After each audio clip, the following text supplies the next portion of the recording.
தகப்பனே, இதோ இந்த நேரத்தை ஒப்பு கொடுத்து ஜெபிக்கிறேன். அடிமையை தாழ்த்தி உன் கரத்தில் ஒப்பு கொடுக்கிறேன் ஆண்டவரே. இறைவார்த்தை அறிவி, வாய்ப்பு கிடைத்தாலும் கிடைக்காவிட்டாலும் இறைவார்த்தை அறிவி என்று இருக்கிறதே சுவாமி. இதோ தகப்பனே, கிடைக்கும் இந்த வாய்ப்பில் அப்பா வல்லமையாய் உன் வார்த்தையை விதைக்கும் ஆற்றலை தந்தருளும். இயேசுவின் நாமத்தில் ஜெபிக்கிறோம் எங்கள் ஜீவனுள்ள நல்ல பிதாவே, ஆமென். கிறிஸ்துவின் பிரியமான சகோதர சகோதரிகளே, இன்றைய இறை செய்தியாக தாழ்ச்சி என்ற தலைப்பில் நற்செய்தியை அறிவிக்க இருக்கிறேன்.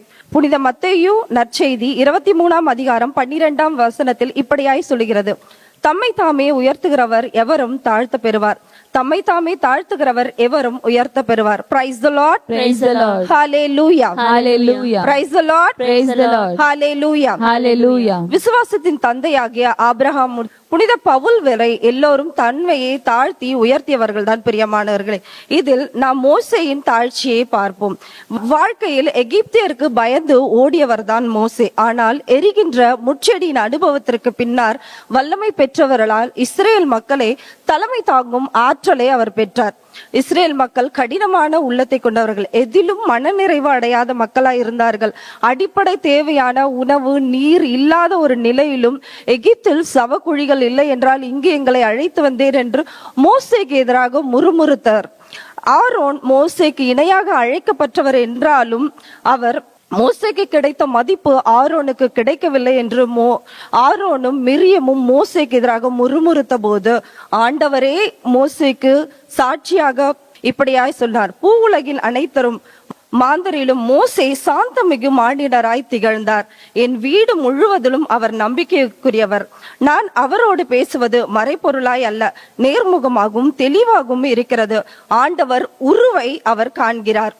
இஸ்ரேல் மக்களை அழைத்து வருவதில் மோசே பெரிய பங்கு வகித்தார் என்றாலும் அவர் தன்னையே தாழ்த்தி அவர்களுக்காக பரிந்து பேசி விண்ணக வாழ்வை அடைந்தார் என்பதில் தாவூர் மலையில் இயேசு தோற்றம் மாறிய போது மோசே எலியாவுடன் பேசிக்கொண்டு இருந்தார் என்று உறுதியாகிறது. பிரியமானவர்களே, இன்றைய உலகத்தில் தாழ்ச்சி என்ற அர்த்தத்திற்கே இடமில்லாத இருக்கிறது. இன்றைய பெற்றோர்கள் தன் பிள்ளைகளை எல்லாத்துலயும் டேலண்ட் இருக்கிறவர்களா நினைக்கிறாங்க. பாட்டு பாடுவதிலும் சிங்கிங்லும் படிப்பதிலும் தன் பிள்ளைகளை பெருமையின் அடையாளமாக காண்கிறாள். இப்படியாய் நீதிமொழி புத்தகத்தில் 27ஆம் அதிகாரம் 2வது வசனத்தில் இப்படியாய் சொல்லுகிறது: உன்னை உன்னுடைய நாவல்ல, உன்னை உன்னுடைய வாயல்ல, வேறொருடைய நா உன்னை போற்றட்டும் என்றிருக்கிறது. இன்றைக்கு நம்முடைய நாவு, நம்முடைய வாய் நம்மை போற்றுகின்றது. எப்படி என்றால், நாம் செய்யும் நல்ல காரியங்கள், தான தர்மங்கள், இதை அனைத்திலும் பேஸ்புக்லையும் இன்ஸ்டாகிராமிலும் போஸ்ட் போடுவதன் போலும் நம்முடைய வாயே, நம்முடைய நாவே நம்மை போற்றி கொண்டிருக்கிறது. பிரியமானவர்கள், எனக்கு தெரிஞ்ச ஒரு குடும்பம் இருக்கிறாங்க. அதுல மகன் நல்லா படிச்சு முடிச்சோடனே ஒரு பெரிய கம்பெனில வேலை கிடைச்சது. அந்த வேலை கிடைச்சோடைய அந்த குடும்பத்தார் என்ன பண்ணாங்க, அந்த கம்பெனியின் பெயரை சொல்லி சொல்லி உறவுகள் மத்தியிலும் நண்பர்கள் மத்தியிலும் பெருமை பாராட்டுவது உண்டு.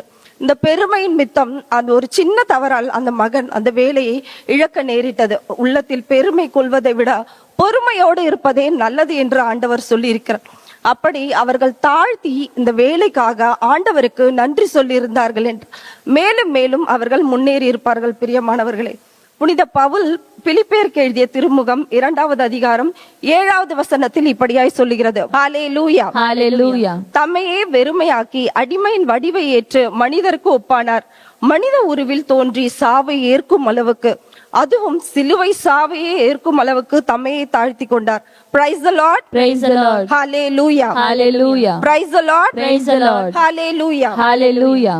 தேவன் இருந்த இடத்தை விட்டு அடிமையின் ரூபம் எடுத்து தம்மையே தாழ்த்திய இறைவன் ஆண்டவர் இயேசு கிறிஸ்து. இன்று படிப்பு, பணம், நல்ல வேலை என்று பெருமை கொள்கிறோமா? சகலத்தையும் படைத்த சர்வ வல்லவர் சாவை ஏற்கும் அளவுக்கு, அதுவும் சிலுவை சாவையே ஏற்கும் அளவுக்கு தன்னையே தாழ்த்தினார் என்றால், ஒரு நீர்க்குமிழி போல் இருக்கும் நாம் பெருமை கொள்வதற்கு ஒன்றுமில்லை. பிரியமானவர்களே, தாயின் கருப்பையில் பிறந்த மேனியாய் வந்தேன், அங்கு திரும்புகையில் பிறந்த மேனியாய் செல்வேன் என்று யோபு எந்த ஒரு சூழ்நிலையிலும் தன்னையே தாழ்த்தினார் என்றால், இன்று நாம் படிப்பு, வேலை என்று பெருமை பாராட்டுவதற்கு ஒன்றுமில்லை. பூவும் புல்லுமாய் இருக்கும் நாம் ஆண்டவர் கொடுத்த அனைத்திற்காகவும் நன்றி சொல்லி பாராட்டுவோம், நன்றி செல்லுவோம். ஆண்டவருக்கு முன் உங்களை தாழ்த்துங்கள், அவர் உங்களை உயர்த்துவார் என்று இருக்கிறது. எந்த சூழ்நிலையிலும் நாம் தாழ்ச்சியோடு நடந்து கொண்டு வென்றால் ஆண்டவர் நம்மை உயர்த்துவார். பிரியமானவர்களே, இதோ இந்த வேளையில் ஜெபிப்போமா? ஆண்டவரே, உன் வல்லமை மிக்க கரத்தில் அடங்கி இருக்க எங்களை நாங்கள் தாழ்த்துகிறோம். படிப்பு செல்வம் என்று இல்லாமல் அப்பா, பூவும் புல்லும் போல் இருக்கும் நாங்கள் எந்த சூழ்நிலையிலும் எங்களையே தாழ்த்தி உன் வல்லமை மிக்க கரத்தில் அடங்கி இருக்க எங்களை ஆசீர்வதித்தலும். இயேசுவின் நாமத்தில் ஜெபிக்கிறோம் எங்கள் ஜீவனுள்ள நல்ல பிதாவே, ஆமென்.